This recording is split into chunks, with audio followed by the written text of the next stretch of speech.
नमस्कार सर। नाम आने रहा।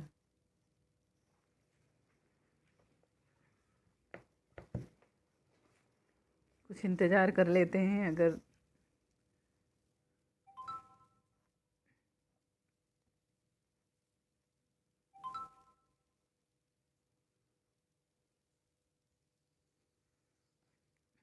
पूर्णिमा दीदी नमस्कार। आप आई, बहुत अच्छा लगा मुझे। बस हम अभी शुरू करते हैं। शैलेन जी नमस्कार।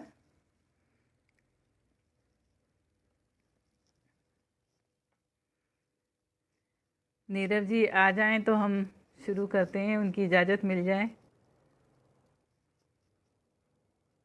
हंसा जी नमस्कार।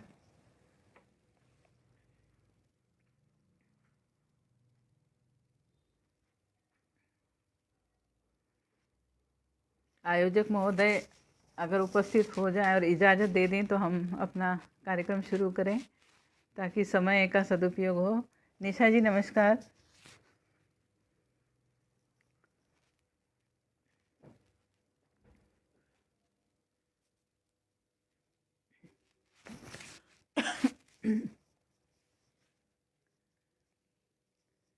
रजनी जी नमस्कार।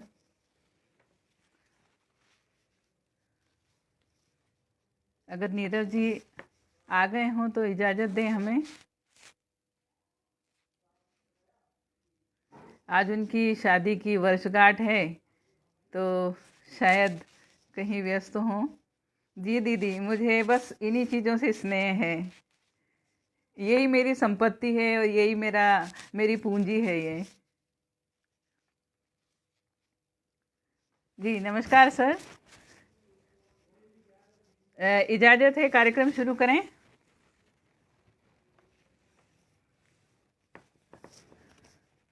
मेरी आवाज़ पहुंच रही है सब तक? जी निशा जी। सर आवाज़ आ रही है मेरी?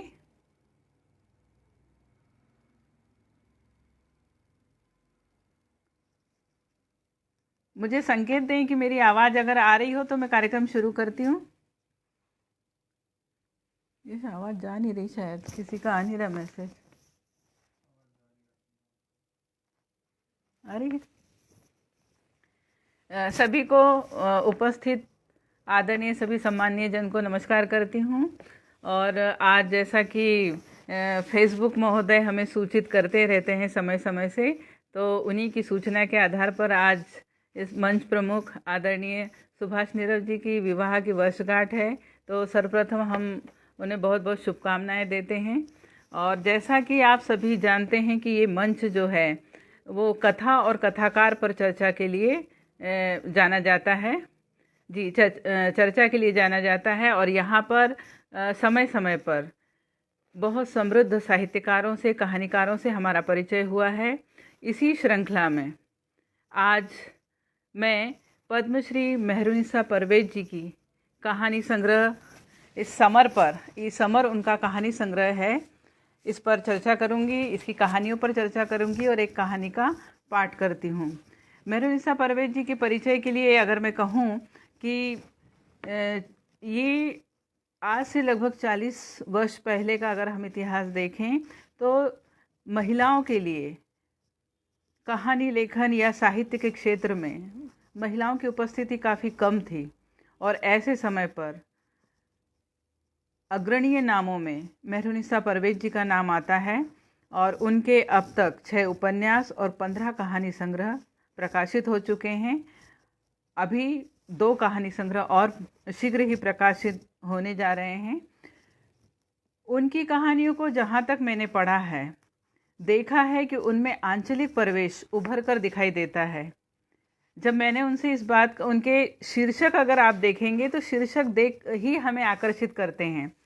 तब मैंने उनसे इस बात पर चर्चा की थी कि आपके शीर्षक आप कैसे चुन लेती हैं। उन्होंने कहा कि मैं परिवेश से शब्द उठाती हूँ। जैसा कि मैंने आपको बताया कि वे परिवेश पर और विशेषकर बस्तर ज़िले, छत्तीसगढ़ के आसपास के विषयों को लेकर उनकी कहानी है, वो समस्याओं को लेकर उनकी कहानियाँ हैं।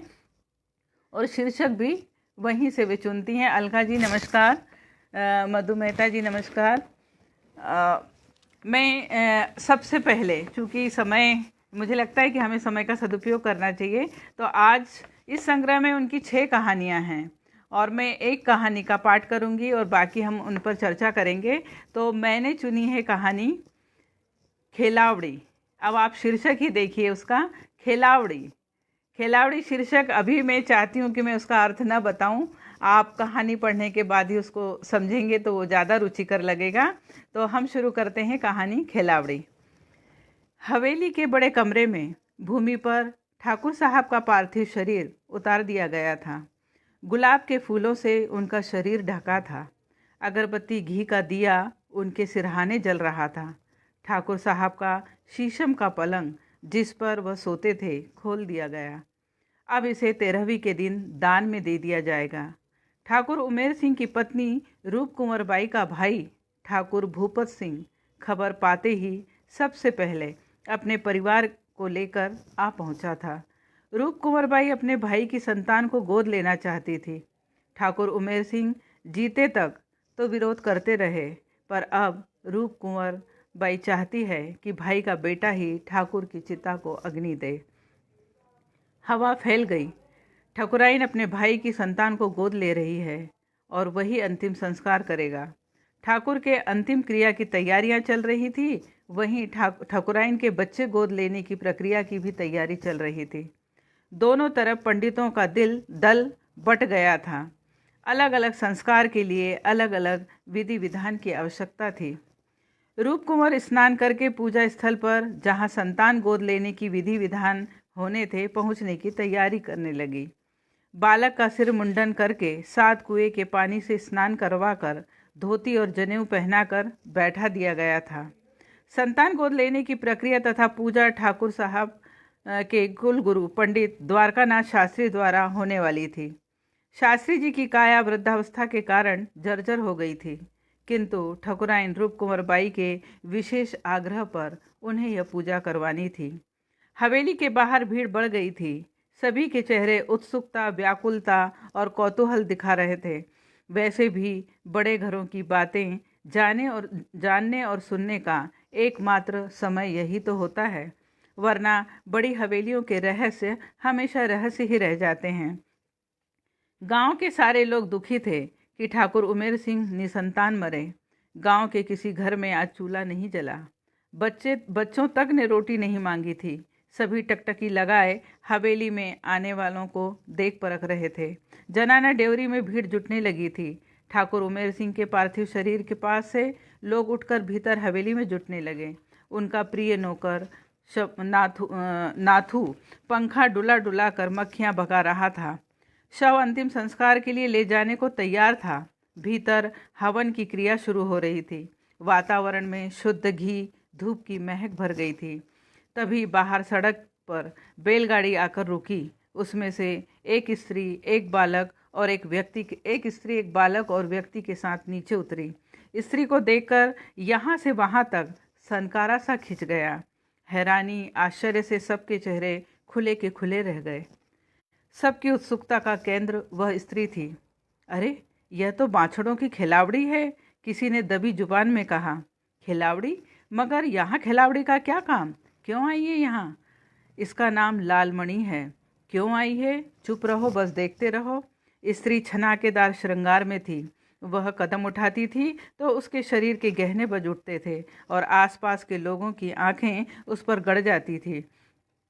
नंगे सिर थी। उसकी बेअदबी को देखते ही बूढ़ों की त्योरियां चढ़ गईं। स्त्री बैलगाड़ी से उतरकर सीधे हवेली की सीढ़ियां चढ़ने लगी। सबकी आंखों में एक बिच्छू के डंक की तरह समा गई। हवेली के पहरेदारों ने उसे रोका। मुझे भीतर जाने दो। कौन हो तुम? मैं खिलावड़ी हूँ। ठकुराइन साहब से कहो कि मैं उनसे मिलना चाहती हूँ और ठाकुर साहब के अंतिम दर्शन करना चाहती हूँ। खिलावड़ी का यहाँ क्या काम?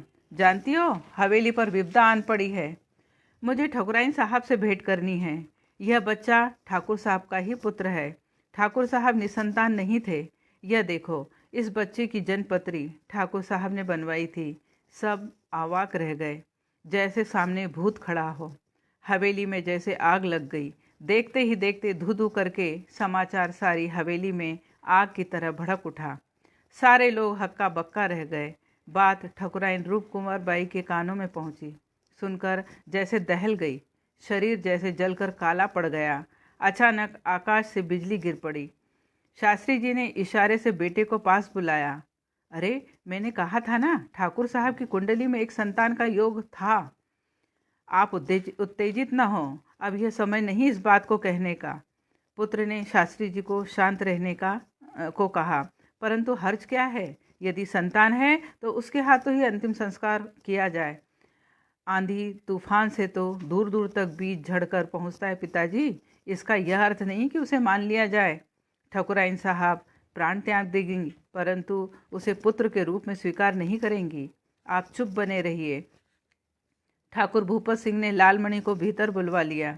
लालमणि अपने बेटे और मामा के साथ वहां पहुंची। ठाकुर भूपत सिंह आग बबूला हो रहे थे, मानो लालमणि को भस्म कर देंगे। खिलावड़ी, बता, ये किसकी चाल है? तू किसके सिखाए से यहाँ आई है? किसी ने नहीं सरकार, मैं तो खुद चल कर आई हूँ। बड़े सरकार के देहांत का समाचार सुना, और जब सुना कि वे निसंतान रहे तो मेरे मन में इच्छा जागी कि क्यों न उनके अंतिम कार्य में मैं अपना योगदान दूं। सरकार के हम पर बहुत करम है। जब उनका पुत्र संसार में है तो ऐसी अनहोनी क्यों हो सरकार? उपकार चुकाने का समय बड़ा अच्छा सोचा। जब वह जीवित थे तब क्यों नहीं आई? सरकार, खिलावड़ी अपने ठिकाने पर बैठती है, खेलने वाला ही ठिकाने पर आता है। बड़े सरकार तो मेरे भगवान थे। मैं उनकी खातिर उनकी बाग वाली कोठी में जाती थी। चाहे तो बाग वाली कोठी के सभी लोगों से तस्दीक करा लें। सरकार, में तो अपना कर्तव्य पूरा कर चली जाऊंगी, फिर कभी पलटकर क्यों हवेली में आऊंगी। हवेली के दरवाजे खिड़कियां तेज हवा में भड़बड़ाने लगे। गवाही कौन दे? गवाही देने वाला व्यक्ति तो मुंह में सोना तुलसी दबाकर मौन साध गया। नाक कान में कपूर डली रुई भरी थी ताकि शरीर के भीतर कोई गंध न आ पाए। ऐसे सारे द्वार मूंद दिए गए थे ताकि अब संसार की कोई भी गंध भीतर जाकर शरीर को बेचैन न करे। संसार से सारे बंधन काट दिए गए थे।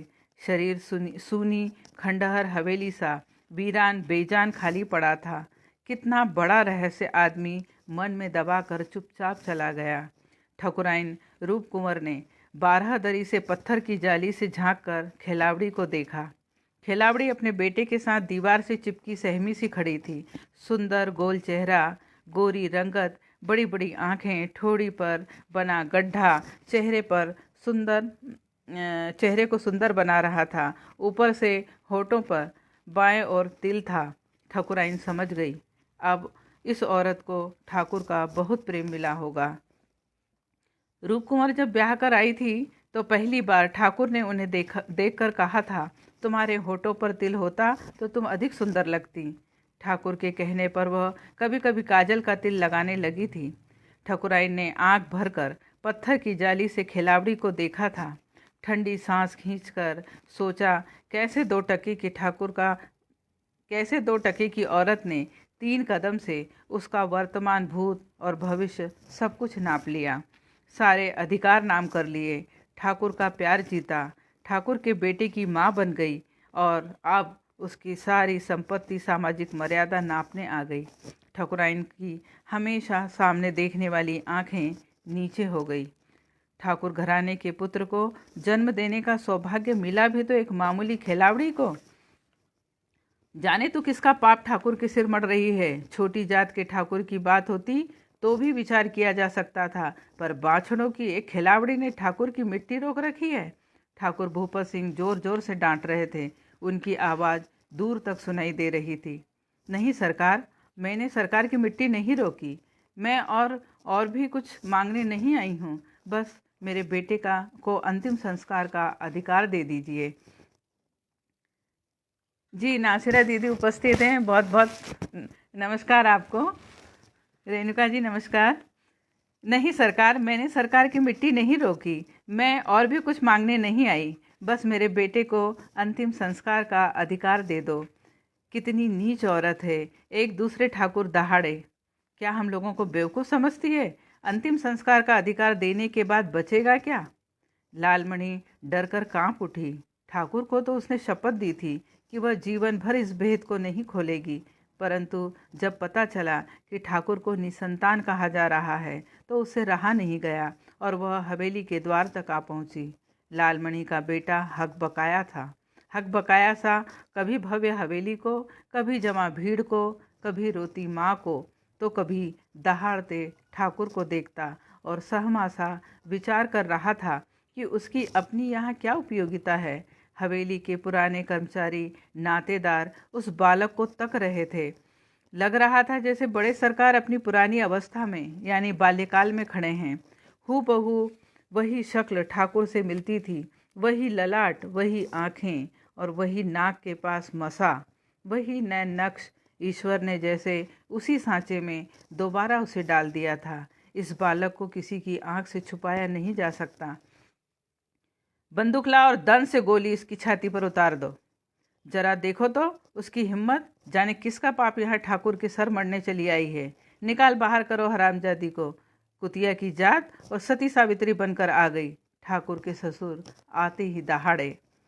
माँ चलो यहाँ से। बेटा सहम कर लालमणि से चिपक गया। तभी दो आदमी लठ लेकर उसके पास आ गए।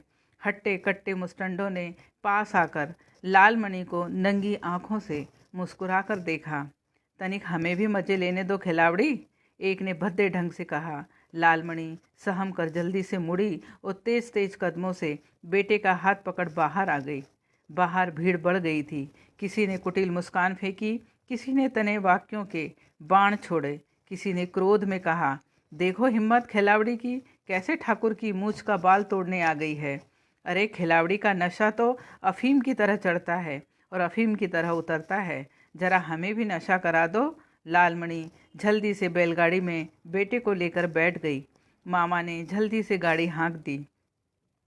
ठकुराइन रूप कुंवर ने अपने भाई के बेटे को विधिवत गोद ले लिया। तभी बड़े सरकार यानी ठाकुर के शव को अंतिम संस्कार के लिए उठाया गया। चिता जली, चंदन की लकड़ी की सुगंध चारों ओर फैल गई। आसपास के सारे गांव ने जान लिया कि ठकुराइन रूप कुंवर ने संतान गोद ले ली है। जब शमशान से सारे लोग चले गए, चिता की लपट समाप्त हो गई, बस अंगारे ही बच गए, तब लालमणि अपने बेटे को लेकर संध्या के झुरमुटे में शमशान पहुंची और उसने अपने बेटे के हाथ से फूल, नारियल, लाई, एक लोटा घी, तुलसी पत्ता चिता में डलवा दिया। एक लोटा पानी को चिता के चारों ओर डलवा दिया बेटे से। यह किसकी चिता है माँ? बेटे ने पूछा। बेटा, यह तेरे पिता ठाकुर उमेर सिंह की चिता है, तू इनकी संतान है। लालमणि ने बेटे को समझाया और जल्दी से शमशान से वापस हो गई। रात का दूसरा पहर शुरू ही हुआ था। गली सुनसान हो गई थी। अचानक किसी ने पंडित द्वारकानाथ शास्त्री के दरवाजे पर दस्तक दी। बेटी कौन है? द्वारकानाथ शास्त्री जी के बेटे ने दरवाज़ा खोला। सामने खिलावड़ी खड़ी थी। जैसे ही पोते ने देखा कपाट बंद करने चाहे तो खिलावड़ी ने हाथ से कपाट रोक दिया। ऐसे न दुत्कारो शास्त्री जी, बहुत उम्मीद लेकर आई हूँ, हवेली से दुत्कारी गई हूँ। ऐसे में हवेली से दुत्कारी गई हूँ। आवाज़ शास्त्री जी तक पहुँची जो अंदर बैठे थे। शास्त्री जी ने आवाज़ लगाई, कौन है बेटा? बाबा, वही खिलावड़ी जो हवेली में आई थी, अंदर ले आओ बेटा। तो जैसे ही वह अंदर गई, उसने बताया कि शास्त्री जी, बहुत उम्मीद लेकर आपके पास आई हूँ। बड़े ठाकुर हमेशा आपका जिक्र करते थे और उन्होंने कहा था कि कभी कोई परेशानी आए तो शास्त्री जी के पास चले जाना। तो बहुत उम्मीद लेकर आई हूँ कि मैं अपने बेटे से ठाकुर का पिंड दान करवाना चाहती हूँ।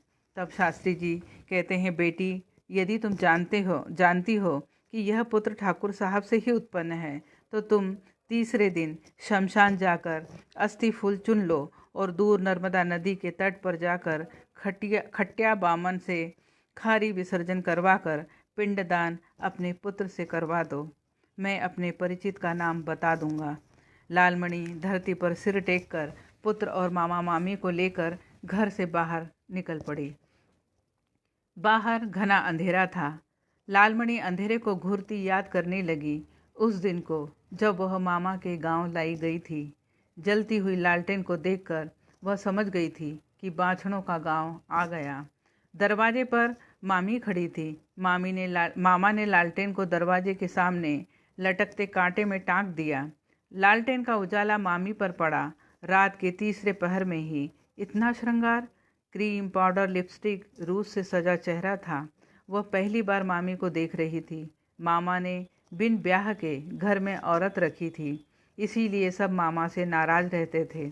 सुना था मामा उसी से धंधा करवाता है और बैठकर जोरू की कमाई खाता है। मामी ने मुस्कुराते हुए लालमणि को देखा। प्यार से ठोड़ी पकड़कर लालटेन के सामने उसका चेहरा घुमाकर देखने लगी। लालटेन का उजाला लालमणि के चेहरे पर पड़ा। उसके सुंदर चेहरे को परख मामी प्रसन्न हो गई। छोरी, तू तो सुंदर है। वह उदास थी। आज से उसका सब कुछ बदल गया था। गोत्र बदला, घर बदला, रहन सहन बदला, संस्कार बदल गए। मामा ने उसे अपने बाछड़ों की वंश परंपरा चलाने के लिए गोद लिया था। अब उसका धर्म और कर्म है कि वह मृत्यु तक मामा मामी का भरण पोषण करे। अब उसे खिलावड़ी का जीवन जीना है। उसे विवाह करने की अनुमति नहीं। एक बूढ़ी खिलावड़ी ने उसके सिर पर आशीर्वाद के रूप में हाथ रखकर जोर से घोषणा की, आज से लालमणि पिता सनकुराम, माँ फूलमती, गोत्र भरतावस को खिलावड़ी का अधिकार दिया जाता है। आज से इसका रूप देवी का होगा तथा उसे खिलावड़ी लालमणि कहकर पुकारा जाएगा। सब ने एक साथ कहा, खिलावड़ी लालमणि। आज से वह खिलावड़ी थी। अब उसे रोज ही श्रृंगार करके रहना होगा। देहरी पार करते ही उसे लगा कुएं में उतार दी गई। एक नए संसार में प्रवेश कर लिया। आज तेरे लिए तेरा मामा कज्जा ढूंढ कर लाया है। कल से तुझे अपने लिए कज्जा ढूंढना होगा। एक औरत ने कहा, कज्जा का सब देखना, उसका मुख मत देखना। कज्जा का मुख याद रखना खिलावड़ी का काम नहीं है। वह हमारा कोई नहीं, वह तो बस एक कज्जा है। आदमी की प्रीत बुरी होती है, खिलावड़ी का प्रीत और इससे कोई लेना देना नहीं। वह चुप बैठी औरतों की बात सुन रही थी, जो अपने जीवन के अनुभवों से उसे सीख दे रही थी। ठीक ही तो कहा। वह तो आज से आंख बंद कर ही जीवन जिएगी और लालमणि धीरे धीरे खिलावड़ी बन गई या बना दी गई। अब उसे दुख नहीं होता। मन का फोड़ा जब तब कष्ट नहीं देता था। कोई संताप नहीं था। रोज वह दूसरी खिलावड़ी की तरह बीड़ी पीती, ताश खेलती, चौपड़ खेलती, श्रृंगार करती, बंठन कर रहती और मुंह से गालियां निकालती। शरीर अधिक दिखे ऐसे खुले कपड़े पहनती। घर में पैसा ही पैसा आने लगा। मामा मामी बहुत प्रसन्न थे। मामी तो जैसे उस पर निछावर रहने लगी। एक से बढ़कर एक कपड़े बाजार से लाती और खुद उसके लिए बैठकर सिलती। लालमणि अपने पास एक भी पैसा नहीं रखती। मामी ही सारा रुपया अपने पास रखती। कई बार कज्जा रुपया देता तो भी खाट के किनारे रखवा देती। फिर मामी को बुलाकर उठाने को कहती। तो रुपया क्यों नहीं रखती? मामी पूछती। नहीं माई, तू ही रख। देवी के मंदिर में चढ़ावा आता है तो देवी थोड़ी ना उठाती है, उठाता तो पुजारी ही है ना, हंसकर कहती। ठाकुर उमेर सिंह एक बार गांव के मेले में उसे चूड़ियाँ खरीदते ठाकुर उमेर सिंह ने एक बार गांव के मेले में उसे चूड़ियाँ खरीदते देखा। वह लौट रही थी, साथ में और सहेलियाँ भी थी। वह अपना खरीदा सामान थैले से निकाल निकाल कर दिखा रही थी। ठाकुर उमेर सिंह अपनी कार में बैठे चाय पी रहे थे। उनकी आंखों को लालमणि भा गई। उसका रूप और सहजता उसे पसंद आ गई। रूप के पारखी ठाकुर ने तुरंत लालमणि का पता लगाने आदमी लगा दिए। ठाकुर उमेर सिंह ने लालमणि को अपनी बाग वाली कोठी में कार से बुलवाया। लालमणि की तैयारी करके मामा मामी ने भेज दिया। लालमणि के लिए इतने बड़े घर से नेवता आया, इसकी तो किसी ने कल्पना भी नहीं की थी। जब तैयार होकर लालमणि कार में बैठी तो बाछड़ों के गांव में सनसनी फैल गई। सारी खिलावड़ी लड़कियां अपने अपने दरवाजे पर खड़ी हैरानी और ईर्ष्या से लालमणि को देखती रही। अब तो लालमणि मालदार हो जाएगी, देखना अब तो ठाकुर उसे रखेल बना लेगा, धंधा बंद करवा देगा। लालमणि के भाग्य खुल गए। बड़े लोग प्रेम जताते हैं, पर जब मन भर जाता है तो दूध में पड़ी मक्खी की तरह निकाल फेंकते हैं। बुढ़ापे में उसके मामा मामी सोने के झूले में झूलेंगे, जितने मुंह उतनी चर्चाएं। 5 दिनों के बाद लालमणि लौटी। ठाकुर की कार उसे घर के पास उतार गई।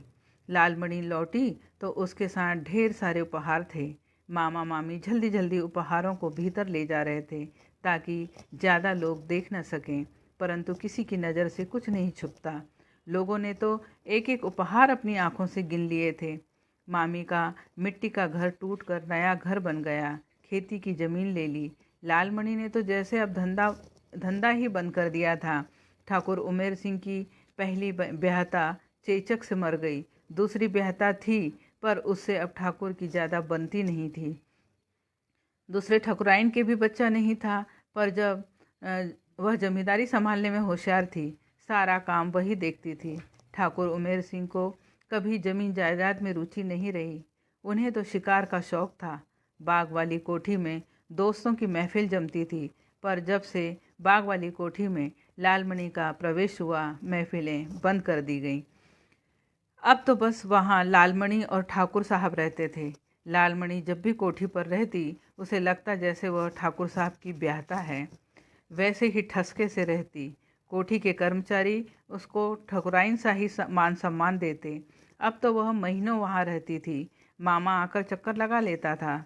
लालमणि गर्भवती हुई।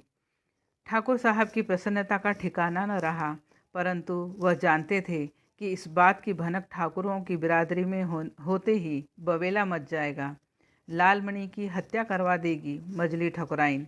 इसीलिए इस समाचार को गुप्त रखा गया। यहाँ तक कि कोठी के कर्मचारियों को भी पता नहीं चला। बीमारी की खबर फैला दी। कई माह तक लालमणि कोठी पर नहीं आई। लालमणि ठाकुर की प्रिय रानी बन गई। लालमणि ने अपने घर एक बालक को जन्म दिया। मामी ने बच्चे को पाला। लालमणि कोठी जाने लगी, पर बच्चे को लेकर कभी कोठी नहीं गई। ठाकुर ने इच्छा होते हुए भी कभी बच्चे को कोठी पर नहीं बुलवाया। एक बार ठाकुर के कहने पर मामी बच्चे को लेकर मेले में गई थी। वहाँ ठाकुर ने लालमणि, बच्चे और मामा मामी के साथ फोटो उतरवाई थी।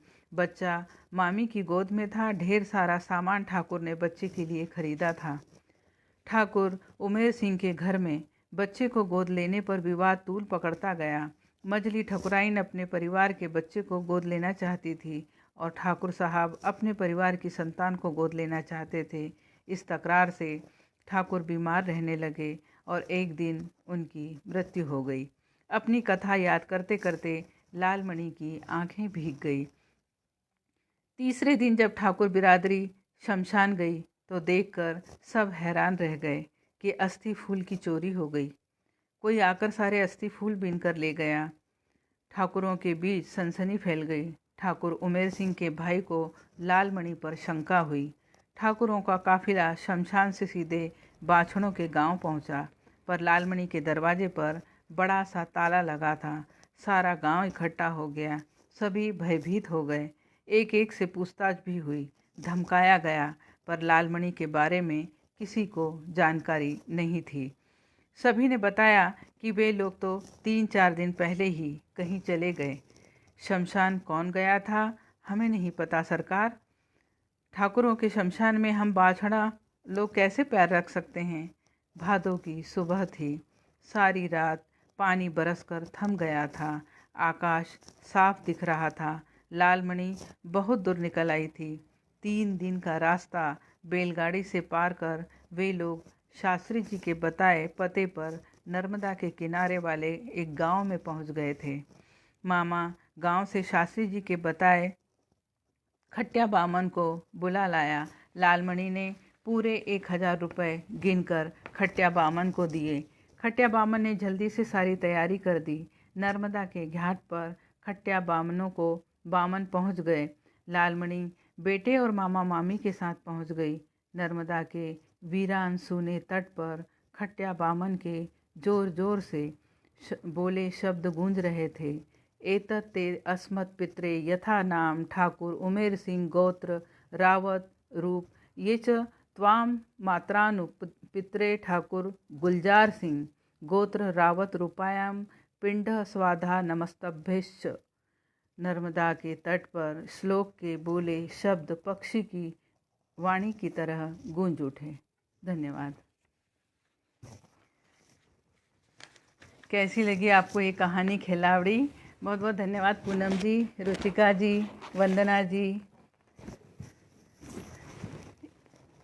मधु जी नमस्कार जी। ये कहानी अब मैं क्षमा सहित आदरणीय मेहरुनिसा जी से भी क्षमा मांगती हूँ, क्योंकि ये कहानी मैंने इसलिए पहले ये बात नहीं की, ये कहानी इससे दुगनी थी, इतनी बड़ी थी ये कहानी। और मैंने देखा है कि मेहरुनिसा जी की कहानियों का लंबी कहानियों की एक बड़ी श्रृंखला है उनके पास, और ये कहानी भी बहुत लंबी थी लेकिन मुझे अच्छी लगी, तो मैंने इस कहानी के प्राण तत्व को जीवित रखते हुए इसे छोटा कर दिया था, ताकि समय सीमा पर हम इसको पढ़ भी सकें और इस पर बात भी कर सकें। जी धन्यवाद गीता जी।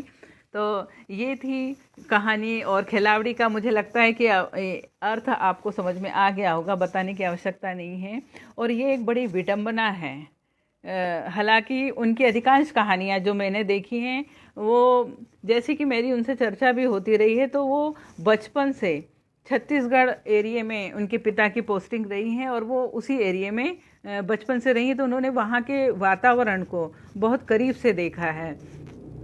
कहते हैं ना कि एक साहित्यकार बनाया नहीं जाता, जन्मजात पैदा होता है। तो कहीं न कहीं बचपन से उनके मन में ये संवेदना रही है, इसीलिए उन्होंने जो अपने आसपास घटनाएं देखी हैं, वो घटना उनकी चेतना में कहीं न कहीं खदबदाती रही। और एक समय ऐसा आया कि उन्होंने उन सारी समस्याओं को, उन सारी स्थितियों को इस पर उतार दिया। नमस्कार ओम सप्रा जी, प्रिया जी नमस्कार, सरस दीदी आई हैं नमस्कार जी, पूनम मधु जी नमस्कार, जितेंद्र जी नमस्कार। तो ये साहित्यकार जो भी होता है वो उसकी एक दृष्टि ऐसी होती है कि वो एक सामान्य व्यक्ति वो चीज़ों को नहीं देख पाता है और उसको वो कवर कर लेते हैं। तो ये सब चीज़ें जो हैं, ये घटनाएं जो हैं, अधिकतर उनके उसमें मुझे सामंतीवादी दौर की घटनाएं बहुत देखने को मिली हैं। संभव है कि निश्चित रूप से आज वो जिस अवस्था में है, तो बचपन में जो उनकी जो उम्र रही होगी, तो हमारे देश में सामंती व्यवस्था थी उस समय।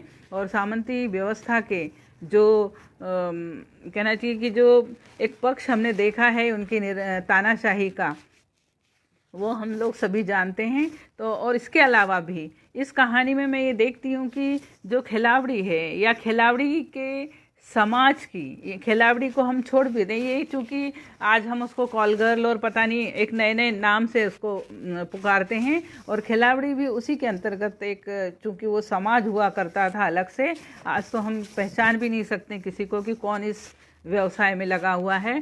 तो हमारी जो दृष्टि है, हम व्यक्ति को जो तोलने की, उसके बारे में महसूस करने की जो हमारी शक्ति है, वो पुनः हमें इस पर विचार करने के लिए प्रेरित करती है कि हम क्यों व्यक्ति को, हमने खिलावड़ी को महज खिलावड़ी मानकर कि उसके पेशे से जोड़कर कि ऐसी महिला तो विश्वसनीय हो ही नहीं सकती जो कई पुरुषों के साथ गुजरी है। तो ये हमारी सोच को, हमारी चिंतन को ये सवाल लगाती है ये कहानी, और इसी के माध्यम से बताती है कि उनका व्यवसाय उनकी मजबूरी है। जैसे खिलावड़ी, इस कहानी के जो अंश मैंने काट दिए हैं कि खिलावड़ी के विवशता है कि उसके पिता को गलत केस में फंसा दिया गया, अफीम के केस में, और वहाँ पर उनको कोर्ट से जमानत लेने के लिए पैसे की आवश्यकता थी, और वो पैसे उनको ये मामी के द्वारा प्राप्त हुए थे, और इसीलिए उनको खिलावड़ी को वहाँ गोद देना पड़ा था। तो ऐसी कई और भी इसके साथ एक कहानी की, खिलावड़ी किसी और को चाहती थी, लेकिन उससे उसका ब्याह भी होने वाला था, किंतु उसके पिता जब अफीम के केस में फंस जाते हैं, तो लड़के का जो पिता है वो संबंध तोड़ देता है। तो इस तरह वो एक पत्नी पत्नी बनते बनते रह गई और खिलावड़ी बन गई। खिलावड़ी बन गई इसका मतलब उसके अंदर के जो भाव हैं, उसका जो स्त्रीत्व का गुण है, वो गुण तो कहीं नहीं चला गया। तो ये गुण यहाँ हमें देखने को मिलता है कि एक ठाकुर की एक ब्याहता पत्नी जिससे उसका दिल नहीं मिल पाया था, लेकिन पति, चूंकि उस दौर में ऐसा माना जाता था कि पुत्र के हाथों ही चिता को अग्नि मिलती है तो मोक्ष मिलता है, तो वो पत्नी इस बात को नहीं समझ पाई। वो 7 फेरों वाली पत्नी थी, लेकिन इस बात को नहीं समझ पाई, जबकि वो देख रही थी और वो मन में स्वीकार भी कर रही थी कि इस खिलावड़ी को ठाकुर का प्रेम मिला है। और उस बच्चे को देखकर सब लोग महसूस कर रहे थे कि वो हूबहू ठाकुर साहब की कॉपी है, इसका मतलब है कि वो उसका बेटा है। और यहाँ पर खिलावड़ी केवल अग्नि संस्कार के लिए ही अपना अधिकार मांग रही थी, अपने पुत्र का अधिकार मांग रही थी, लेकिन वो ब्याहता पत्नी उसको वो अधिकार नहीं दे पाई। लेकिन खिलावड़ी ने अपना नारी धर्म निभाया और उसने, चूंकि उसने कुछ समय ठाकुर के साथ गुजारे थे, इसीलिए उस पल को, उस खूबसूरत स्मृतियों को स्मरण रखकर उसने अपना नैतिक दायित्व निभाया और अपने पुत्र के माध्यम से उनको अग्नि संस्कार देकर और मोक्ष की ओर उनका प्रस्थान किया। तो ये कहानी थी। और कहानी में आप देखेंगे कि एक ग्रामीण परिवेश को वो कैसे उठाती हैं, उस परिवेश की भाषा को वो कैसे उठाती हैं। तो और शीर्षक तो उनके मुझे बहुत प्यारे लगते हैं, जब भी पढ़ती हूँ तो ऐसा लगता है कि वो बहुत मेहनत करती है, लेकिन उन्होंने कहा नहीं, मैं तो परिवेश से सीधे शब्द उठा लेती हूँ। चूँकि मैं परिवेश को ही कहानी में डालती हूँ तो मुझे शीर्षक चुनने में दिक्कत नहीं होती। जी पूर्णिमा दीदी, बहुत दर्दनाक जीवन होता है खिलावड़ियों का, और इस बात को मतलब कोई कोई ही महसूस कर पाता है कि इसमें उनका दोष नहीं है, उनकी कुछ मजबूरियां रही हैं या जो भी है। यहाँ तो प्राचीन समय में तो एक पारंपरिक, एक वंशगत परंपरा ही चली आ रही थी। तो इस तरह की ये कहानी है और मुझे पसंद आई थी, इसलिए मैंने आपके सामने रखी और पूरी कोशिश की है ईमानदारी से कि इसमें से कहीं से भी आपको ऐसा न लगे कि कहानी में कुछ छूट गया है। खिलावड़ी का पूरा जीवन मैंने उसमें दिखाना था, यही मेरा। जी संदीप जी नमस्कार, संतोष श्रीवास जी नमस्कार। ये अब हम बात करते हैं कि संग्रह की दूसरी कहानियों पर। तो संग्रह की और एक कहानी है जिस पे मैं चर्चा करती हूँ, ये जो शीर्ष कहानी है और उसका शीर्षक है समर। शायद दीदी यहाँ जुड़ नहीं पाई हैं, मैंने उनसे शुरू होने से पहले भी बात की थी। जी धन्यवाद संतोष जी। तो ये कहानी, जैसा कि मैंने अभी थोड़ी देर पहले कहा कि लेखक जो होता है वो या तो अपने जीवन से प्रेरणा लेता है, अपने स्व अनुभव से प्रेरित होकर लिखता है, या फिर उसके आसपास के परिवेश उसे विचलित कर देते हैं, उसकी समस्याएं उसे विचलित कर देती हैं, तो उसका लेखन होता है। और वही लेखन जो जीवन और समाज से जुड़ा होता है, वही जीवन कालजयी होता, वही लेखन कालजयी होता है। और ये कहानी जो है समर, इसको मैं पढ़ना चाहती थी लेकिन हिम्मत नहीं कर पाई इसे पढ़ने की। ये समर कहानी और ये संग्रह का शीर्षक हम सब, हम में से अच्छा जी नमस्कार, हम सब जानते होंगे, या यहाँ उपस्थित कई लोगों को जिनको जानकारी नहीं है मैं बता दूं कि मेहरुनिसा जी का 17 वर्ष ने अपने एकमात्र इकलौते 17 वर्षीय पुत्र को खो दिया था, जिसका नाम था समर। तो ये कहानी समर की स्मृति पर ही लिखी गई है और मैं इसको पढ़ना चाहती थी लेकिन मैंने नहीं पढ़ी। कहानी हालात और माहौल का इंसानी दर्द है जो आज के सभ्य समय की भी व्यथा है। लता, तुमने पढ़ा भी और बोला भी। अच्छा, धन्यवाद दीदी, आपका आशीर्वाद मिला और मुझे बड़ी खुशी होती है कि जब आपसे चर्चा होती है और आप जब मुझे प्रेरित करती हैं, उत्साहित करती हैं, मुझे बहुत अच्छा लगता है। तो समर कहानी उनके पुत्र की स्मृति पर है कि एक माँ कैसे, हालांकि पुत्र की पीड़ा, पुत्र हो या पुत्री हो, अपने एक संतान के बिछोह की पीड़ा को हम कागज़ पर नहीं उतार सकते, क्योंकि वो इतनी वेदना है कि उस वेदना को हम शब्द नहीं दे सकते। लेकिन एक लेखक किसी न किसी तरह अपनी पीड़ा को कम करने के रास्ते खोज लेता है। संतोष जी भी यहाँ पर उपस्थित हैं, संतोष श्रीवास्तव जी, वो भी इस कहानी के दर्द को बहुत गहराई से महसूस कर सकती हैं। जगदीश जी नमस्कार। तो अपने पुत्र के को खो देने के बाद निश्चित रूप से जीवन एकदम कहना चाहिए कि रेगिस्तान की तरह लगने लगता है। और वही स्थिति कहानीकार मतलब मेहरुनिसा जी को भी हुई है उस समय, कि समाज को देखने परखने का उनका जो दृष्टिकोण था, एकदम से जो जीवन का उत्साह था, वो जीवन की उमंगें थी, वो सब मर जाती हैं। और वो खुद कहती हैं कि मुझे उन्होंने कई जगह अपने शब्द कोट किए हैं, और वो शब्द कि वह तो मृत्यु पाकर मुक्त हो गया और मैं जीवित मृत्यु झेल रही हूँ। बाजार में मिट्टी की गुड़िया मिलती है जिसका पूरा शरीर होता है, बस प्राण नहीं होते। लगता है ऐसी ही मैं हो गई हूँ, कहीं भी बैठा दो टुकुर टुकुर देखती रहती हूँ। तो ये स्थिति है, और ये स्थिति किसी भी इंसान को, मैं मतलब मेरे पास शब्द नहीं है कि मैं इसके लिए क्या कहूँ, कि तोड़ देती है। मेरे हाथों में एकदम पसीना आ गया कि किसी भी इंसान को तोड़ देती है। वो कहती हैं कि मैं इतनी काम करने वाली थी, कि बेटा था तब मुझ में कितनी शक्ति थी, मैं दुर्गा की तरह थी, मेरे कई कई हाथ थे, हर हाथ में अलग अलग हथियार और शक्ति थी। अब लगता है जैसे किसी ने मेरे हाथ काट दिए हैं। मैं बिना हथियारों वाली दुर्गा बन गई हूँ, खंडित मूर्ति बन गई हूँ, मिट्टी का ढेर, बिना हाथ और शक्ति की दुर्गा जैसी। इसका तो विसर्जन होना चाहिए, मेरा भी अंत होना चाहिए। ये एक माँ की वेदना है कि बेटे के न रहने पर। जी आ गई शायद दीदी, मैंने उसका दीदी आ गई हैं, नमस्कार करती हूँ आपको, स्वागत करती हूँ। तो ये पीड़ा है, और इस दर्द को इस कहानी में बहुत मार्मिक तरीके से, कि कैसे एक माँ अपने बच्चे के खोने के बाद उसकी स्मृतियों को कहाँ कहाँ खोजती है। निश्चित रूप से हम जब अपने घर में किसी को खो देते हैं तो हमें घर के कोने कोने में, कि कहीं से उनकी आवाज़ आ रही है, उनके कोई वस्त्र हैं, उनमें से उनकी कोई प्रिय वस्तु है, घड़ी है, जो भी चीज़ें होती हैं, हम उनमें उनकी स्मृतियों को उनको खोजते हैं। तो इसी तरह यहाँ पर लेखिका अपने पुत्र को हर उस स्थिति में खोजती हैं, और खोजते खोजते उनकी पहुँच जा पड़ती है। सत्या जी नमस्कार। उनकी पहुँच अस्थाना जी नमस्कार। उनकी पहुंचती है बेटे की सहपाठी नेहा के पास, नेहा तक। नेहा जिसका समर से आत्मीय लगाव था।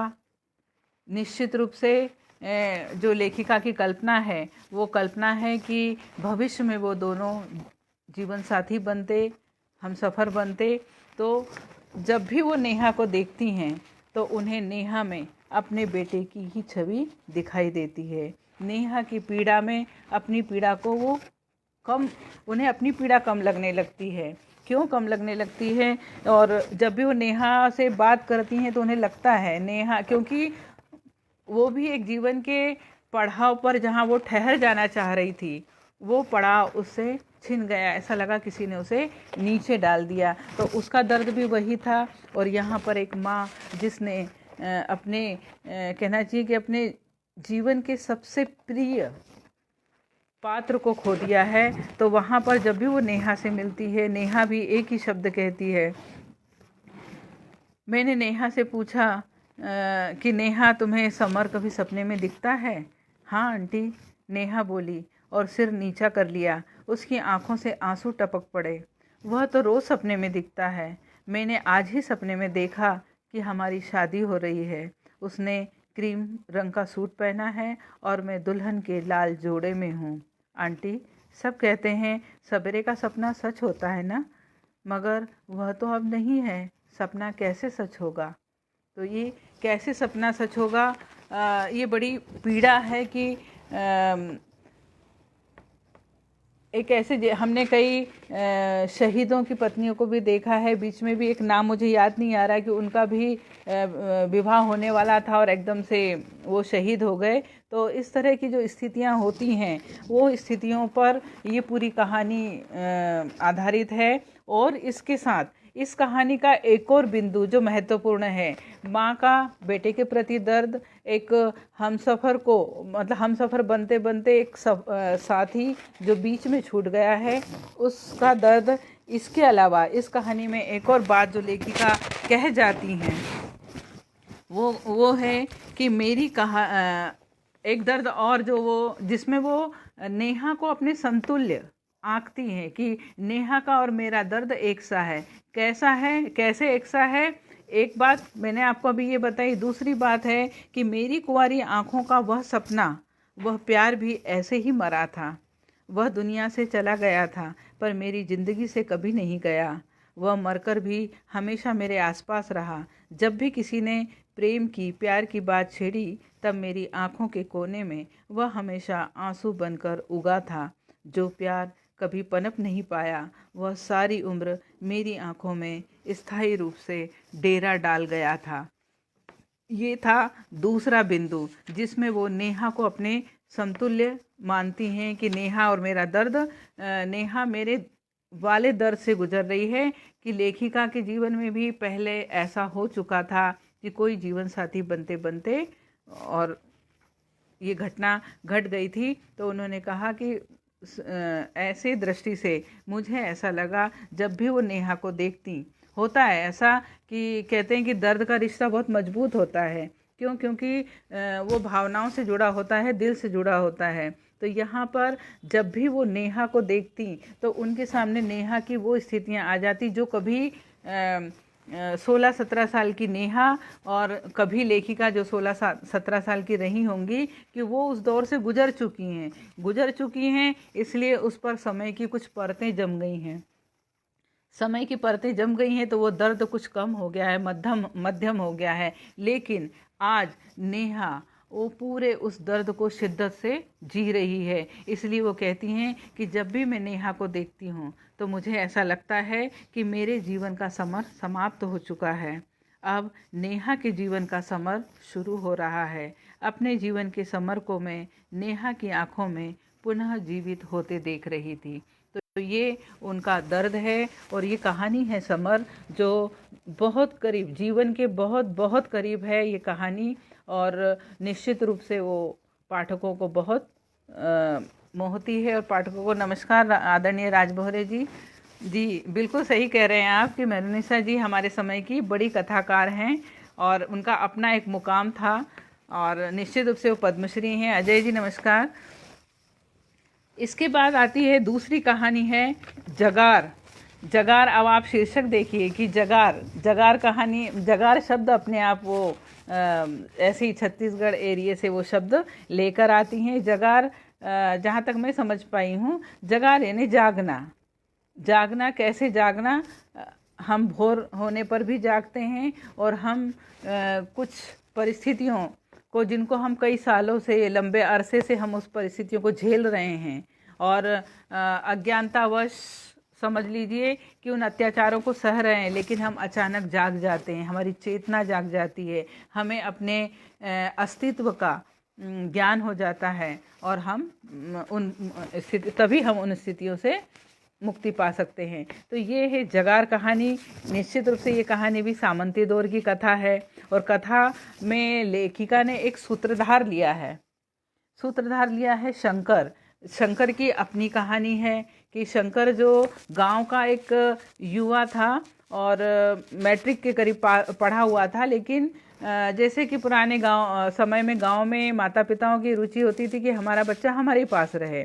दूसरी बात है कि सेना में जाने के लिए तो कतई तैयार नहीं होते थे कि हमारे बेटे को हम फौज में भेजें। तो यहाँ पर शंकर जो है माता पिता को बिना बताए फौज की नौकरी पर चला जाता है और माता पिता यहाँ खोजते रहते हैं कि पहले तो बता के भी नहीं जाता है और फौज पे चला जाता है। वहाँ उसकी नौकरी लग जाती है इंटरव्यू के बाद और लंबा अरसा गुजार कर, हो सकता है साल 2 साल गुजारे हों, साल 2 साल गुजार कर वो बड़ी खुशी के साथ, बहुत सारे उपहारों के साथ घर आता है कि घर आकर मैं माँ को, पिता को बताऊंगा कि मैंने जीवन में क्या हासिल किया है और ये सारे उपहार उनके चरणों में रख दूंगा। लेकिन उसका जो इंतज़ार होता है वो इंतज़ार लंबा हो जाता है और उसके इंतज़ार में माता पिता अपनी देह खो देते हैं। उसके माता पिता चल बसे हैं और जैसे ही वो घर आता है तो वो पूरा घर उसका सूना पड़ा होता है और उस दिन से प्रण कर लेता है कि न तो मैं इस घर के अंदर घुसूंगा और न ही मैं फौज में वापस जाऊंगा। तो एक तरह से वो गांव में ही यायावर सा जीवन जीता है और जीने के बाद गांव वाले ही उसे भोजन की व्यवस्था कर देते हैं, कोई उसको कपड़े लत्ते की व्यवस्था कर देते हैं। तो इस तरह एक समझे दार्शनिक सा जीवन वो जीने लगता है। लेकिन ये दार्शनिक कैसे काम करता है कि अगली पात्र इसकी नायिका जो है जगार की, इसकी नायिका है, उसके माध्यम से उन्होंने नारी जीवन की पीड़ाओं को दर्शाया है कि नारी जीवन में गांव में सामंती दौर में कि क्या स्थितियां होती थी। एक तो महिलाएं पढ़ी लिखी नहीं होती थी, दूसरा महिलाओं के अधिकार उन तक नहीं पहुंच पाए थे, उनको अपने अधिकारों की जागृति नहीं थी। तो इस तरह की स्थितियों में इसकी नायिका है, मैं शॉर्ट में कहूँगी कि नायिका है इसकी, समय ज़्यादा हो गया है, कहानियाँ बहुत सारी हैं। तो गोमती है और गोमती जो है ब्याह होकर जब आती है, उसका पति ठाकुर के यहाँ नौकर है, लेकिन ठाकुर जब देखता है कि ये ब्याहता सुंदर है तो पहली रात को जिस समय उनकी जो प्रथम रात्रि होती है मिलन की, ठाकुर उसी दिन अपने आदमी भेजकर उसके पति को बुलवा लेता है और पति को बुलवाकर कहीं दूर भेज देता है और गोमती को अपनी हवेली पे बुलवाता है। और इस तरह कहना चाहिए कि नारी को भोग की वस्तु मानते उस समय जो उनकी मानसिकता थी, भोग की वस्तु मानते हुए वो 7 दिन खुद उसका भोग लगाता है। तो इस तरह की जो परिस्थितियां होती हैं, तो गोमती इस पीड़ा से आहत है, लेकिन उसकी सास भी जानती है इस बात को, इसलिए उसकी सास भी कहती है कि हम कुछ नहीं कर सकते। उसमें बड़े अच्छे अच्छे विषय बात कही है कि झूठन जो है वो हमारे जीवन की हमारी किस्मत है कि हमें इन बड़े लोगों का झूठन ही खाना है। समय बहुत हो गया है इसलिए मैं इसको ज़्यादा नहीं पढ़ती हूँ, लेकिन बहुत सारी चीज़ें मुझे कहनी थी। मैंने सर से कहा था कि समय मुझे ऐसा लग रहा कम है। तो इस तरह ये पीड़ा उसके मन में थी। हालांकि उसके बाद उसका जीवन वापस पटरी पर आता है, लेकिन संयोग ऐसा होता है, कहते हैं ईश्वर का न्याय होता है, ईश्वर का न्याय होता है और गांव में हरिजन महिला सीट कर दी जाती है सरपंच की। और उस सरपंच में भावावेश में जो ठाकुर होता है वो इसी का नाम सजेस्ट करता है और गोमती जो है सरपंच बनकर आती है। और सरपंच बनते ही वह उसी के साथ एक रेयती नाम की गांव की महिला है और उसके साथ भी वही व्यवहार होता है, उसके साथ सामूहिक बलात्कार होता है। वहाँ पर गोमती खड़ी हो जाती है न्याय के लिए और उस न्याय में शंकर उसका साथ देता है। पहले तो पति और सास भी डरते हैं कि ये ठाकुर से पंगा मोल ले रही है, लेकिन बाद में पूरे गांव के साथ उसके पति और सास भी उसके साथ आते हैं। तो ये कहानी स्त्री विमर्श को बहुत अच्छे से दर्शाती है। इस कहानी को अगर आप पढ़ेंगे तो आप देखेंगे कि बहुत अच्छी अच्छी बातें लेखिका ने कही और मैंने बहुत कोट की थी कि इसमें आपको मैं बताती कि वो क्या कहना चाहते थे, लेकिन समय का अभाव है।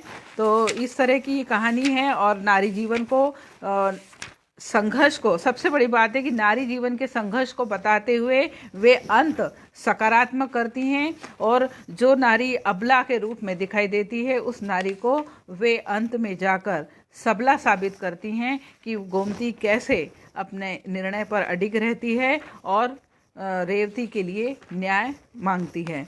ये हुआ। फिर है अगली कहानी है इसकी जीवन मंथन। जीवन मंथन भी सामंती व्यवस्था की दौर वहीं से उठाई हुई कहानी है ये कि कम उम्र में शादी के 3 साल बाद ही विधवा होने वाली बहू, और उसकी भी कहानी, उसके पहले की भी कहानी ये है कि कॉलेज के फ्रेंड होने के बाद जब, और ये होता है कि हम जो आज की युवा पीढ़ी है जो प्रेम के चक्करों में पड़ती हैं, तो वो उनका एक क्षणिक आकर्षण होता है, कुछ समय का आकर्षण होता है और इस आकर्षण में वे जीवन की सच्चाई को देख नहीं पाते हैं और उन्हें ऐसा लगता है कि सब कुछ बहुत अच्छा है। लेकिन जब विवाह के बंधन में बंध जाते हैं तो इस कहानी की भी जो नायिका है उस नायिका को जब नायिका का जब प्रेम होता है तो उसे ऐसा लगता है कि ये इससे बेहतर पति, तो उसे नंदिता को लगता है कि इससे बेहतर पति मुझे नहीं मिल सकता, क्योंकि पूरे टाइम वो नंदिता को अपने पास देखना चाहता था, नंदिता को बहुत अच्छा सजा सवरा देखना चाहता था। नंदिता को लगता था कि बहुत अच्छा पति बन सकता है ये, और उसको विवाह तो करती है, लेकिन विवाह के साल भर बाद ही उसे समझ में आ जाता है कि पति उसे अपने से जरा भी दूर नहीं होने देता है। इवन कि वो अपनी मर्जी का ना कपड़ा पहन पाती है, ना वो अपनी मर्जी से घर से बाहर जा सकती है। उसे एक तरह से पति के प्रेम ने घर में कैद कर दिया है। तो ये कैद, प्रेम कभी बंधन नहीं बनता, और जब प्रेम बंधन बन जाता है तब वो प्रेम नहीं रहता। तो यहाँ पर जब वो बंधन बन जाता है तो जाकर नंदिता को वो खलने लगता है। नंदिता बाहर निकलना चाहती है, तड़पती है कि मैं इस कैद से बाहर निकलना चाहती हूँ। मुझे, जी हाँ, जगार फिल्मी कहानी की तरह लगती है, और कई एपिसोड बने हैं दीदी की कहानियों पे। वो समय कम हो गया हमारा तो हम बात नहीं कर पाए कि एपिसोड भी बने हुए हैं। तो इस तरह की कहानियों पर फिर उनके बीच में मतभेद हो रहे हैं, यहाँ तक कि आप देखेंगे कि वो पति जो है, उसका नाम अमित है शायद, अमित, वो पिता भी नहीं बनना चाहता है। उसको बिल्कुल पसंद नहीं है कि वो पिता बने। क्योंकि पिता बनने से नंदिता उससे दूर चली जाएगी। तब नंदिता को अखरता है कि मेरा निर्णय शायद गलत हुआ, और वो अपने दम पर निर्णय लेकर वो गर्भ धारण करती है। उसे बेटा होता है, लेकिन उसके बाद कुछ स्थितियां बिगड़ पाती, कुछ इस दोनों के बीच के संबंध क्या बनते, वो संबंध वहीं ठहर गए। बस उसके बाद एक दुर्घटना में पति की मृत्यु होने के बाद वो बेटा, जो सामंती दौर की कथा है, अभी एक स्त्री पति से प्रताड़ित थी, अब उसके सास ससुर ने बेटे को अपने कब्जे में कर लिया है। वो पूरे समय उसको अपने पास रखते थे, बेटे को माँ से इतना दूर रखते थे, तो वहाँ पर फिर से जाकर वो अकेली हो गई। अकेली होने पर आखिर में वो एक निर्णय कि उसकी एक सखी और उसके कॉलेज के समय का एक दोस्त मिलने के बाद, जब उससे कहते हैं कि तुम अपने जीवन के, जब ये लोग तुम्हारे बारे में नहीं सोचते, तुम अपने जीवन के बारे में सोचो, तब वो कहती है मैं क्या सोचूं, कौन करेगा मुझसे ब्याह। वो जब साथी जो उनके साथ में आते हैं, वो महेश होता है कि क्या तुम करोगे, मुझ जैसी विधवा से कौन ब्याह करेगा जो एक बेटे की माँ है, क्या तुम करोगे। जैसे ही वो तुम करोगे, महेश की इसको स्वीकृति मिलती है। तो इस तरह एक नारी के लिए जो एक धारणा बनी थी कि विधवा होने के बाद उसके लिए समाज के सारे रास्ते बंद हो जाते हैं, यहाँ पर लेखिका ने एक नई सोच के साथ, सोचिए आपकी कहानी काफ़ी पहले लिखी है, तो आप इससे अंदाज़ा लगा सकते हैं कि लेखिका की सोच उस समय कितनी समृद्ध रही है कि उन्होंने उस समय ये बात कही, जबकि वो दौर ऐसा था कि परंपरा के से अलग हटकर कोई निर्णय देना या किसी तरह की कोई कहानी लिखना बहुत चुनौती वाला काम था। लेखिका ने उस समय वो निर्णय दिया कि वो अपने ब्याह के लिए तैयार होती है, वो निर्णय लेती है, और ये भी निर्णय लेती है कि कैसे घर वालों से पंगा लिया जाए। उन्होंने कहा विवाह करके हम उनके सामने आ जाएंगे तो उन्हें स्वीकारना पड़ेगा। तो ये जीवन के रास्ते कभी ख़त्म नहीं होते। कहानी बताती है कि जीवन के रास्ते कभी ख़त्म नहीं होते हैं, बस हमें थोड़ा सा धैर्य और चिंतन की आवश्यकता होती है। कहानी का शीर्षक था जीवन मंथन। जीवन मंथन, हमें अपने चिंतन मंथन की भी आवश्यकता है कि अगर हमारे सामने कोई समस्या है तो हम उस समस्या से कैसे उभर सकते हैं, उसके लिए हमें मंथन करना होगा। और इसी मंथन से ये रास्ते निकले हैं कि जिसमें लेखिका कहती हैं कि लेखिका ने नंदिता के लिए वो रास्ता निकाला है कि वो अपने जीवन को फिर से नई शुरुआत जीवन की कर सकती है। फिर उसके बाद एक कहानी है खेलावड़ी, हमने पढ़ी। खेलावड़ी के बाद एक कहानी और आती है, बस मैं ख़त्म करती हूँ। खेलावड़ी के बाद एक कहानी और आती है, एक है घूरे का बिरवा। घूरे का बिरवा से पहले एक और कहानी है, ये मैंने लगाना भूल गई।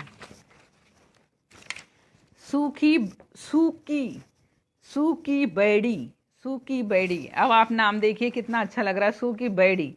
ना अपने आप में कहानी आकर्षित करती है कि आखिर ये क्या नाम है, इसका क्या अर्थ है।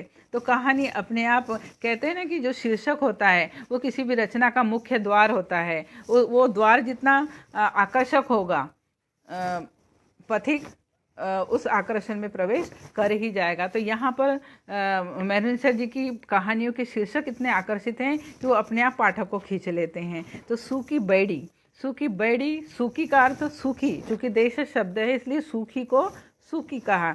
बैड़ी, बैड़ी होता है एक टेकरी, टेकरी या हम कहें टीला नुमा स्थान। खेतों में कुछ स्थान थोड़ा सा ऊंचा हो जाता है खेतों में, तो जो ऊंचा स्थान होता है वो एक तरह से कहें बंजर होता है। क्यों बंजर होता है? क्योंकि अब आप देखेंगे कि जब पानी गिरता है, पानी गिरता है तो इस पर जितनी भी मट्टी है वो पानी से बहकर नीचे चली जाती है, नीचे चली जाती है, तो वो ये पथरीला हिस्सा हो जाता है। पथरीला हिस्सा है इसलिए इस पर कभी कोई फसल नहीं उगती है। तो एक तरह से ये स्थान बंजर होता है। ओम जी कह रहे हैं नारी की सामर्थ्य और अस्मिता को बुलंदी पर ले जाती है ये कहानियाँ। बिल्कुल सही है, उन्होंने जीवन के तमाम संघर्षों को उसमें दर्शाया है। उनकी हर कहानी में जीवन के संघर्ष दिखाई देते हैं और संघर्ष के बाद कहीं भी पात्र का बैलेंस नहीं खोता है और आखिर लाकर वो भले ही जीवन के थोड़े उथल पुथल चलते हों, लेकिन आकर वे अपना सही मार्ग, अपना शिखर प्राप्त कर ही लेते हैं। ये उनकी कहानी की विशेषता है कि कहानी एक सकारात्मक संदेश देकर जाती है समाज को। यह भी बताती है कि जीवन में संघर्ष हैं, उन संघर्षों से हमें जूझना है और अगर हम पक्का मन करके, पक्का इरादा करके, हौसलों के साथ संघर्ष में अपना कहना चाहिए 100% देते हैं तो आप निश्चित रूप से सफलता को प्राप्त करेंगे। सूखी बैड़ी जो कहानी है, तो ये जो टीले की कहानी मैंने आपको बताई, अक्सर जो महिलाएं बच्चों को जन्म नहीं दे पाती है उन्हें भी बंजर जमीन की तरह उपमा दी जाती है। तो यहाँ पर ये कहानी व्यंजनात्मक अर्थ देती है कि बात हो रही है पात्र की, होरा, थोरा और फूला। होरा, थोरा और फूला, ये 3 पात्र हैं, 3 बेटियां हैं। पहली बात तो गरीब की यहाँ 3 बेटियों का होना, वो दिक्कत है। दूसरी बात है कि जब उसकी बेटियों के ब्याह के लिए वो लड़के वालों को न्योता देता है तो लड़के वाले की ये शर्त कि मेरे 3 बेटे हैं इसलिए तुम्हारी तीनों बेटियां मुझे दो, एक शर्त पे शादी करूंगा। तो जैसे तैसे, मतलब एक तरह से कहना चाहिए कि लड़की वालों को हमेशा दबाया जाता था हमारे समाज में। कहते हैं ना कि उनकी पगड़ी ही रखी जाती थी पैर में बेटे वालों, वर पक्ष के। तो यहाँ पर जैसे तैसे समझौता करके 2 बेटियों का सौदा होता है कि 2 बेटियों से आप कर दो, तीसरी बेटी को हम नहीं करेंगे। यहाँ पर एक बात और मैं कहना चाहती हूँ कि माँ की कतई इच्छा नहीं थी कि मेरी दोनों बेटियों को एक घर में दिया जाए। क्यों? हमारे समाज में ये बात मैंने तो सुना है कम से कम कि दोनों बेटियों को एक घर में नहीं दिया जाता। सूकी, स में छोटी की मात्रा, सूकी बयड़ी, बयड़ी, बेड़ी नहीं, बयड़ी। तो दोनों बेटियों को एक घर में नहीं दिया जाता था। लोगों ने ये मान लिया कि इसके पीछे कोई सैद्धांतिक कारण है, लेकिन ये सैद्धांतिक कारण नहीं है, ये व्यवहारिक कारण ही है। क्योंकि उनका एक मानना था कि 2 बेटियां अगर एक घर में देते हैं तो सुखी नहीं रहती हैं। क्यों नहीं रहती है? क्योंकि देखो 2 बहनें जाती हैं, दोनों बहनों के निश्चित रूप से स्वभाव अलग अलग होंगे और एक थोड़ी सी अच्छी होगी, एक थोड़ी सी कम अच्छी होगी। तो यहाँ पर जो कम अच्छी है उसकी तुलना हमेशा अच्छी वाली से की जाएगी। कोई सुंदर है, कोई कम सुंदर है, तो इस तरह उनकी जब परस्पर तुलनाएं की जाती हैं तो उनके अपने मन में भी कुछ न कुछ एक दूसरे के प्रति खटास का भाव आता है।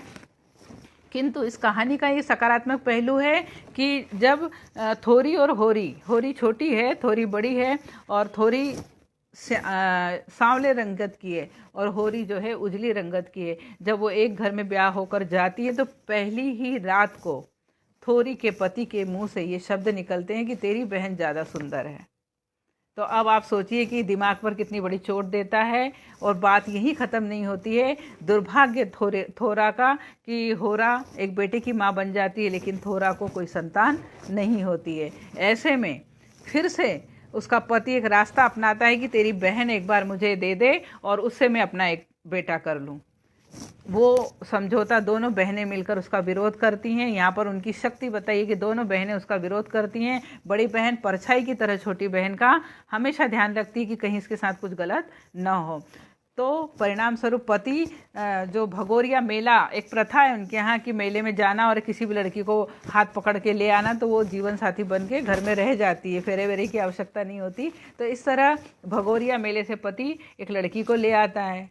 संयोग देखिए कि जिस लड़की को लाता है उसके प्रेमी से उसका आपस में टकराव हो जाता है और उस टकराव में थोरा के पति की मृत्यु हो जाती है।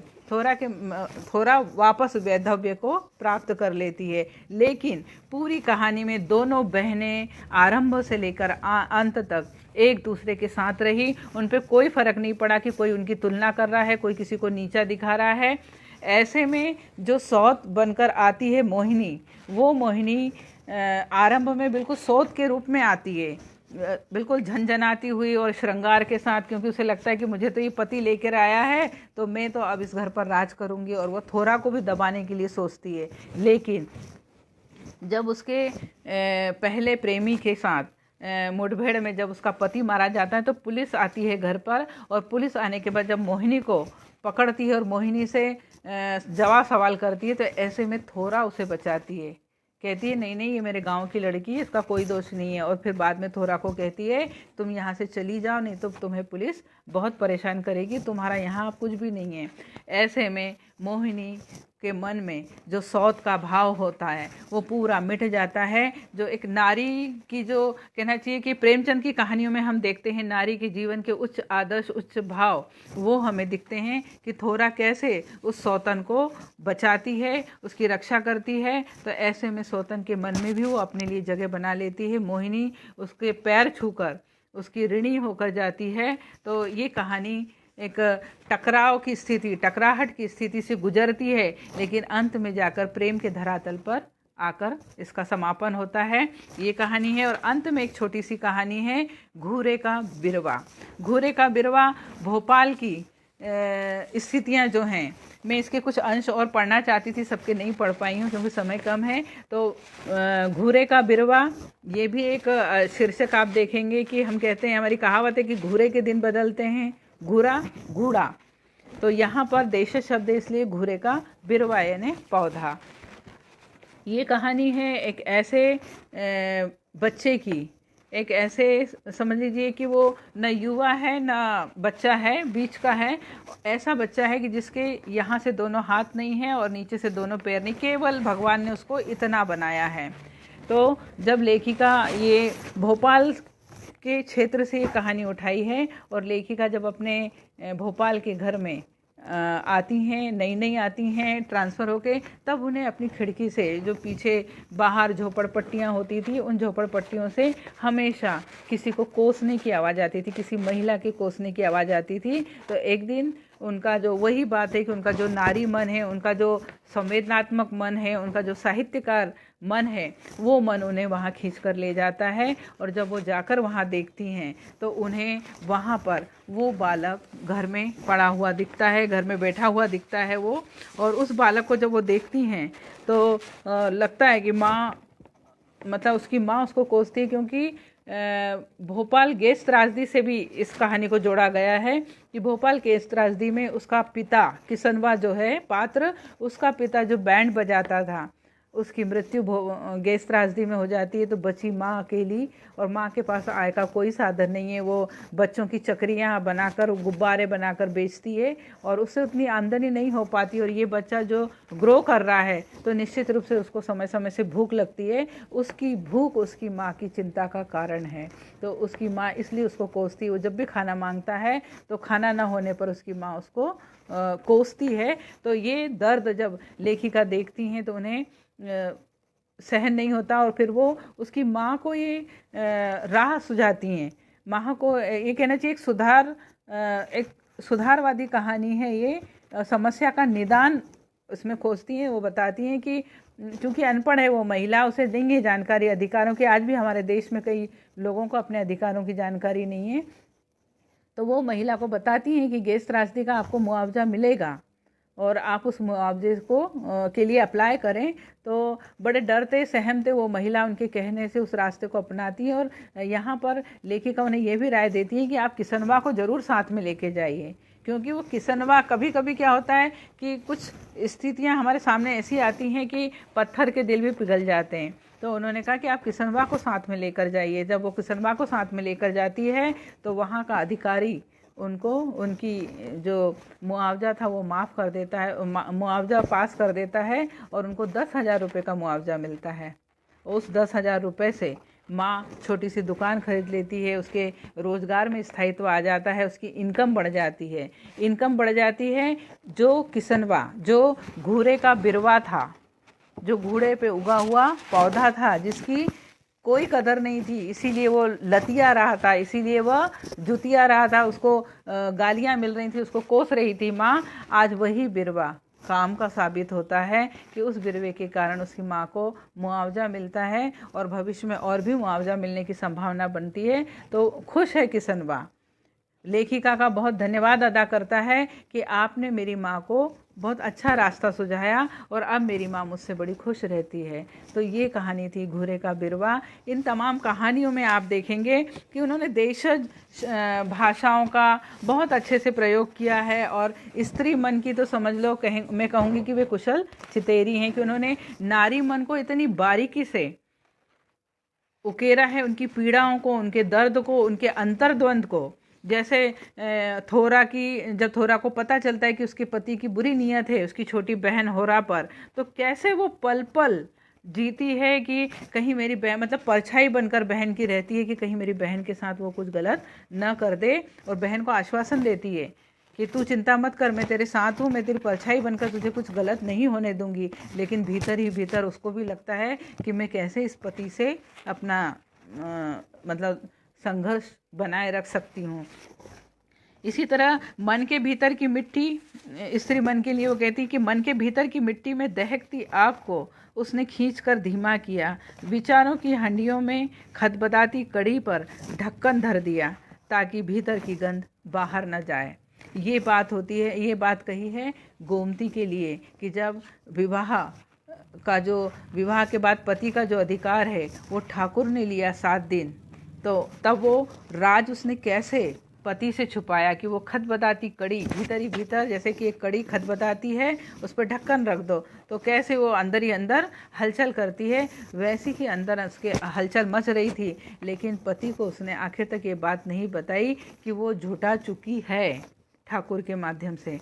तो ये, और दूसरा, यजमान औरत मन की थाह नहीं देती, बड़े बड़े भेद छिपाए रहती है। हींग का बघार 10-20 घर पहुंचता है, पर औरत के मन की बात घर के लोग ही नहीं जान पाते हैं। ये है उसकी पीड़ा, ये है उस नंदिता की पीड़ा कि जिसके सास ससुर उसकी पीड़ा को नहीं समझ पा रहे हैं कि कम उम्र में मात्र 24 साल की नंदिता विधवा हो गई है और अपने कमरे में सफ़ेद वस्त्र उसको दे दिए गए हैं, उसके लिए बाहर की दुनिया के तमाम वैभव, सुख वैभव काट दिए गए हैं। तो ऐसी नंदिता के लिए ये शब्द हैं कि हींग के बघार भी 10-20 घर पहुंच जाता है, लेकिन स्त्री के मन की बात घर के लोग ही नहीं समझ पाते हैं। तो ये थी कहानियाँ। नीरज जी, शायद मैंने समय ज़्यादा ले लिया है और मंच का मैं बहुत आभार व्यक्त करती हूँ कि आप सब ने सुना मुझे।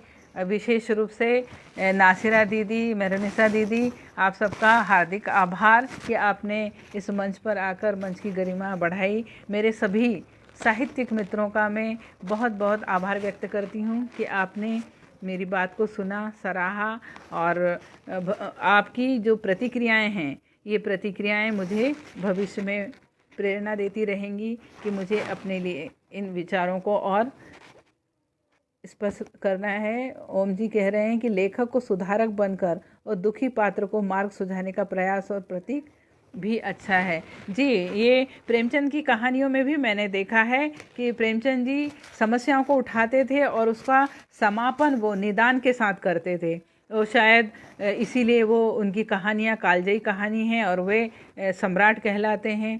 तो शायद पाठक उन समस्याओं को जब पाठक पढ़ता है तो उसे लगता है कि हाँ, ये समस्याएं हमारी अपनी हैं या हमारे आसपास की समस्याएं हैं, लेकिन उन समस्याओं से तो वो जूझ रहा है, उसे लगता है कि कोई हमें वो रास्ता सुझाए कि ताकि हम उन गलियों से निकल पाएँ।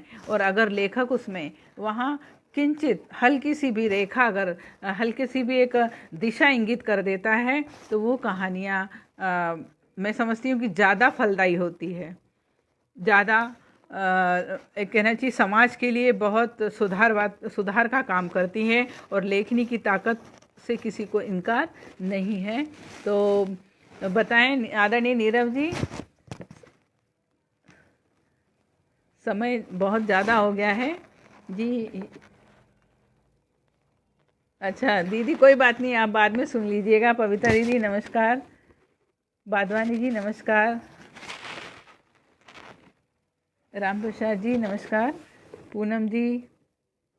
मैं अभी कहानी पढ़ते समय मैं देख नहीं पाई थी क्योंकि फिर वो एक फ्लो टूट जाता है। वंदना जी नमस्कार, नीरज शर्मा जी नमस्कार, बद्री सिंह जी भाटिया नमस्कार करती हूँ आपको। मुझे लगता है कि समय बहुत हो गया है और अब इसका समापन करते हैं हम जी। सर का आदेश मिल गया है। बहुत बहुत नमस्कार सभी को, और ईश्वर ने चाहा तो पुनः भेंट होगी। बहुत आभार, धन्यवाद।